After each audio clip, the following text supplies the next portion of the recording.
Hello అండి. నేనైతే part 1లో స్కూల్‌కి ఎలా జాయిన్ అయ్యాననేసి చెప్పాను కదా!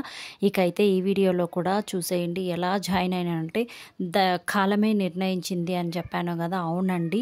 నేను మా పెద్దవాడిని స్కూల్‌కి వదులుతూ వస్తూ ఉండేదాన్ని. అప్పుడు 1 వీక్ తర్వాత అయితే అక్కడ ఓనర్ అంటే ప్లే స్కూల్ ఓనరు పిలిచి అడిగిందనమాట. "ఏం చదివావమ్మా?" అనేసి. నేనైతే అలా చెప్పాను. డిగ్రీ డిస్కంటిన్యూడ్ అయింది అని చెప్పాను. "ఓకే. ఇక్కడ వేకెన్సీ ఉంది. చేస్తావా? నీకు ఏ లాంగ్వేజ్ వస్తుంది?" అని అడిగింది.